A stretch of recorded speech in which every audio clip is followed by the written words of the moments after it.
السلام علیکم سامعین، 9 رمضان المبارک کی تاریخ شروع ہو چکی ہے۔ 10 اپریل ہے۔ سوشل انڈیا نیوز میں آپ کا خیر مقدم ہے۔ خبر کا عنوان ہے: پاکستان میں وزیر اعظم کے عہدے کے لیے شہباز شریف اور شاہ محمود قریشی آمنے سامنے۔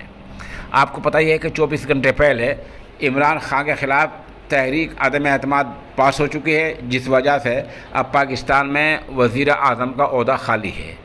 آج دن میں اتوار کے دن دوپہر میں 2 امیدواروں نے اس عہدے کے لیے فارم بھرے ہیں۔ عمران خان کی پارٹی سے شاہ محمود قریشی سامنے آئے ہیں جو امیدوار ہیں، اور متحدہ اپوزیشن سے شہباز شریف امیدوار ہیں۔ دونوں کی کاغذات کی جانچ ہو چکی ہے، دونوں کے کاغذات منظور کر لیے گئے ہیں۔ اب یہ چناؤ کل دن میں 2 یا 3 بجے ہونا ہے۔ ظاہر سی بات ہے، بظاہر عمران خان کی پارٹی کو یہ عہدہ ملتا نہیں دکھ رہا ہے۔ متحدہ اپوزیشن کے امیدوار شہباز شریف وزیر اعظم کے امیدوار، مضبوط امیدوار مانے جا رہے ہیں، اور انہی کے وزیر اعظم بننے کے قوی امکانات ہیں۔ ادھر یہ معاملہ تو یہاں چل رہا ہے، یہ لڑائی لندن تک جا پہنچی ہے، کیونکہ نواز شریف آج کل لندن میں ہیں، تو عمران خان اور ان کے حامی وہاں آپس میں بھڑے ہیں، آپس میں تصادم ہوا ہے۔